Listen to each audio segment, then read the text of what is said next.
आपने हमेशा कहा है कि अगर आप एक दो लोगों को हंसा सको तो all the hate that you sometimes get you forget it, है ना? से इट्स वर्थ इट कि अगर कोई इंसान मुझे आके बोले कि you I have been inspired by your journey और whatever, you don't focus on that negativity. क्योंकि हंसी क्या काम करती है ना, मैं आपको बताता हूँ. मैं आपको एक छोटा एग्जांपल देता हूँ, ठीक है? यहाँ पे कितने लोग बैठे हुए? 35-40. ठीक है. ये 35 लोगों की 35 की जिंदगी बहुत परफेक्ट है क्या? आप लोग को बहुत स्ट्रेस है, आई नो. आपकी लाइफ स्ट्रेसफुल है, आप परेशान हो, आपको सबको अलग अलग टेंशन होंगे. आप जब से यहाँ बैठे हो, जितनी देर से मैं बात कर रहा हूँ, आप जितना भी हंसे हो, आपको वो टेंशन याद आया? This is the beauty of humour कि आप जहाँ हंस रहे हो, आई एम मेकिंग श्योर आप हंसो. इट्स नॉट कि अरे मुनोर बातें कैसी कर रहा है, बहुत हंसी आ रही है. नहीं नहीं नहीं नहीं नहीं, मुझे पता है व्हाट आई एम डूइंग.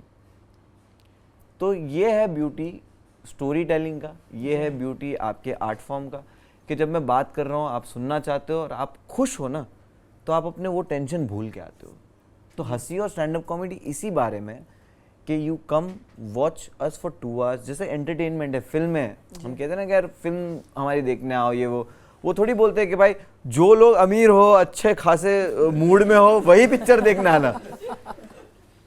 उसको क्या जरूरत है? उसका अच्छा मूड है, उसके लिए 50 एंटरटेनमेंट की चीजें हैं. जो इंसान की जिंदगी में दर्द है ना, गम है ना, उसी को वो 2 घंटे की जरूरत है. उसको ही वो 2 घंटे की हंसी, वो 2 घंटे का रिलीफ कोई दे दे उनको, कि जिसकी वजह से वो अपनी जिंदगी की बाकी तकलीफें थोड़ी देर के लिए तो भूल सके. तो हंसी ये काम करती है. और अगर मैं ये काम करने में सक्सेस होता हूं, तो सोचो इस तरफ खड़े हुए इंसान, मतलब आपको जब देखूंगा और मुझे पता है कि मैं आपकी जिंदगी में क्या फर्क लेके आ रहा हूं, मैं क्या फील करूंगा? सोचो how good you will feel. आप कभी किसी की हेल्प कर दे तो you feel good, right? You feel better about yourself, you think good, you be positive कि ओके जो मैंने फील किया है मैं वापस करूं, मैं वापस किसी को कभी हेल्प कर दूं जिंदगी में. तो आई थिंक मेरे दिल में वो मोमेंट बार बार आता है, एंड आई थिंक आपसे ज़्यादा वो मैं खुद के लिए करता हूँ. वीडियोस देख के ऐसा लगता है कि औरतों को तो समझते हो आप. Of course. तो उस मुझे जानना है ये ऑब्जर्वेशनल स्किल कितना काम आता है एज अ कमेडियन. आप एक ऑब्वियस चीज़ को एक ऐसा एंगल दोगे जो एक्सपेक्टेड नहीं.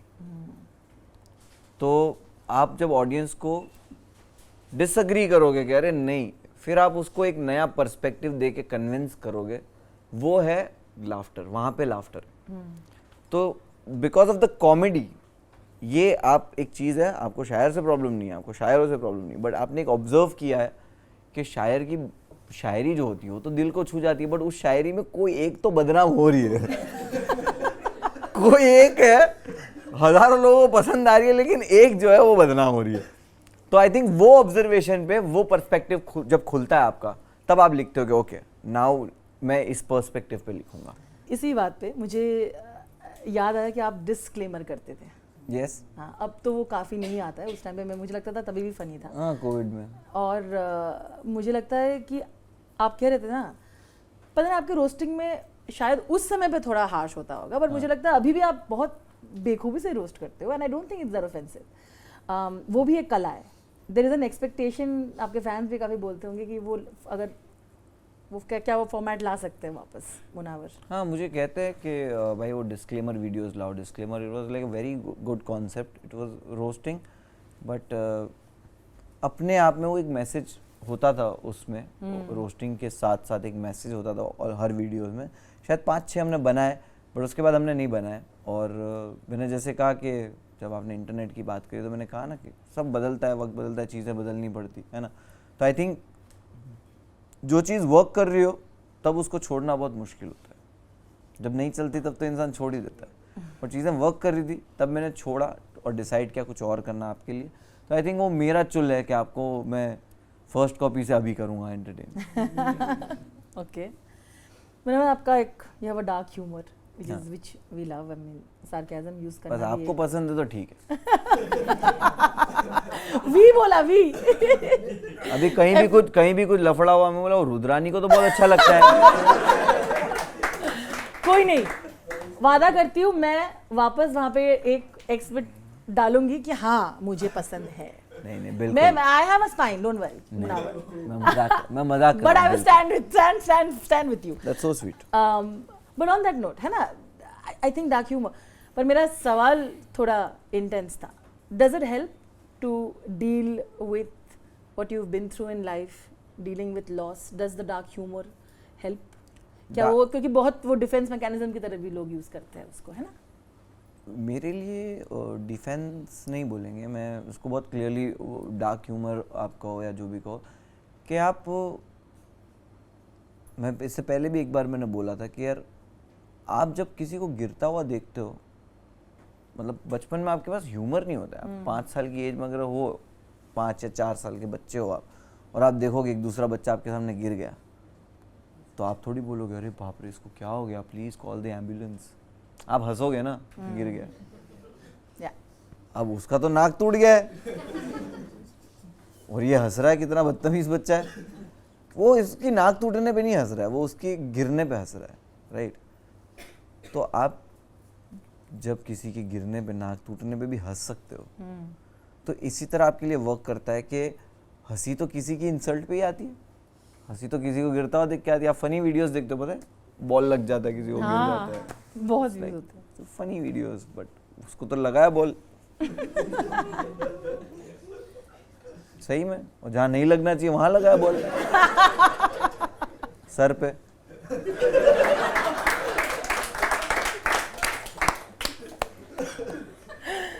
क्योंकि आदमी का दिमाग वहां होता है.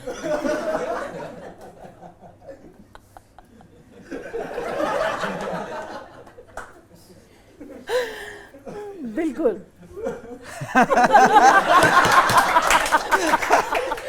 भाई क्या फनी हूं मैं भाई.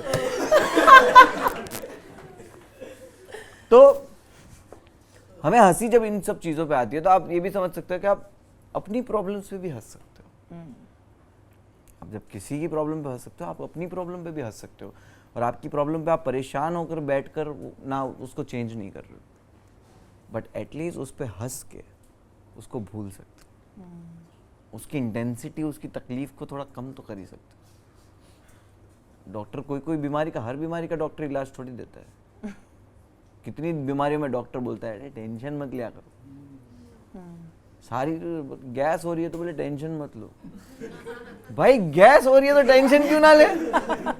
बोले तुम टेंशन ले रहे हो इसलिए गैस हो रही है. अरे मेरे को गैस हो रही है उसका टेंशन हो रहा है. तो बहुत सारी जो डॉक्टर भी आपको कहते हैं कि आप बहुत स्ट्रेस लोगे तो ये हो जाएगा, आप परेशान होगे तो ये हो जाएगा, राइट. तो इसी तरह ये है, स्ट्रेस मत लो. स्ट्रेस रिलीफ आपकी लाइफ में ह्यूमर है, हंसी है, एंटरटेनमेंट है. तो वो जब आपको मिलता रहेगा और आप अपनी लाइफ में भी अडॉप्ट कर लोगे कि आप अपनी परेशानियों को भी सोचोगे कि यार ठीक है ना यार. मुन्ना, आपको कब लगा कि आप एक्टिंग, आप अल्टीमेटली आप सीरीज और फिल्मों में जाओगे? ऑनेस्टली नॉट बचकानी तरीके से. बचपन में तो सबको हीरो बनना था, राइट. सब यहाँ पे जीतने बैठे ना भाई जीतने भी बैठे भाई, इसको ही बनना था.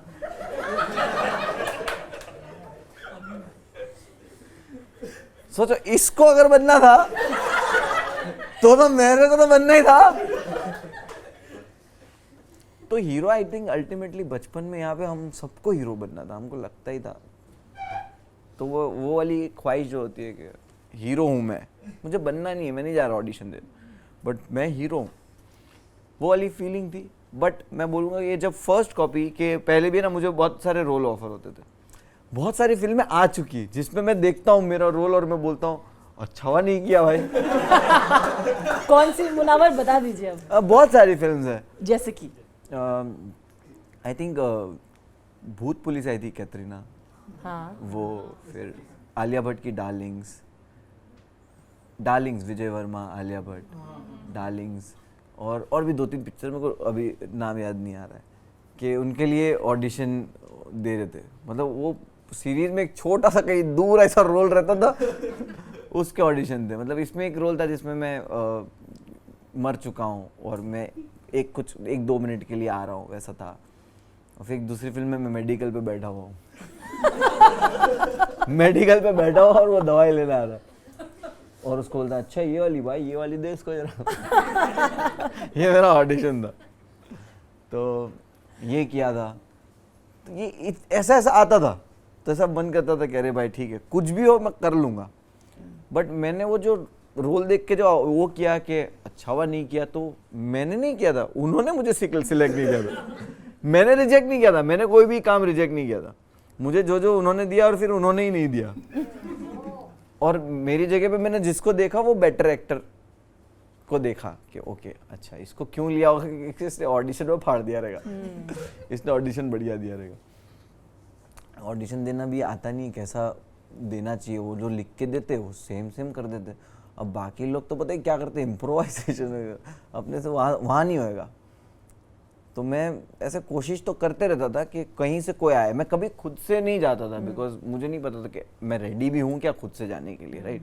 तो जो भी सामने से आता था वो ऑडिशन वगैरह दे देता था मैं, और नहीं होता था सिलेक्शन। बट इन लोग आए, फर्स्ट कॉपी की टीम आज से 2 साल पहले, बिग बॉस से 3 महीने पहले शायद, 1.5 साल हो गया होगा, 1.5-2 साल। तो उन्होंने मेरे को बताया पूरा, और 1.5-2 मिनट में मैं कन्विंस हो गया बिकॉज ऑफ द स्टोरी। मैं बोला मैं करूँगा लीड। बोला मैं बोला हाँ। बोले डेट्स, बोला है। तो मेरे लिए तो ये बहुत बड़ी चीज़ थी, और उन्होंने बोला कि हमें आप ही चाहिए, क्योंकि हमने ये जो लिखा है सब कुछ वो आपको नज़र में रख के लिखा है। तो अगर आप ना बोल देते ना तो हमारा दिल टूट जाता। वाह। मतलब उस लेवल का था कि वो लोग बहुत एक्सपेक्टेशंस आए कि यार ये हाँ बोल दिया ना मज़ा आ जाएगा। तो मैंने तो हाँ बोल दिया। मैं बोला चलो मैं जैसे ही बिग बॉस ख़त्म करता हूँ, अभी जा रहा हूँ मैं, उसके बाद देखते। देन मैं आया, उसके 1 महीने बाद हमने काम शुरू कर दिया। एंड इसको हमने शायद अगस्त सितंबर में शूट किया लास्ट ईयर, 60 डेज तक। इसके 2 सीज़न हैं, एक सीज़न आ गया, एक सीज़न आएगा। तो आई थिंक उसी वक्त जब उन्होंने बोला और मैं सेट पे गया पहले दिन, वर्कशॉप्स जो हो रही थी उससे पहले, वो सब मूवमेंट पे ऐसे फील हो रहा था कि हाँ कुछ तो बन रहा है, कुछ तो बन रहा है। लेकिन पता नहीं, अपने को आया था वो मेडिकल वाला रोल भी। तो जब तक कुछ खत्म नहीं होता है तब तक सेलिब्रेट करना बंद कर दिया मैंने पिछले कुछ सालों से। तो आई थिंक अगर आप रुक जाओ, थोड़ा मेहनत कर लो, तो आई थिंक ये बहुत मेहनत करी है मैंने। तो वो 60-70 दिन जो किया वो किया। उसके बाद पिछले 6-7 महीने पोस्ट में डायरेक्टर ने, पूरी टीम ने इस पे बहुत मेहनत करी और इसको बहुत अच्छा बनाया। तो आई थिंक वो रिजल्ट दिखेगा। Wow, amazing amazing. तालियां।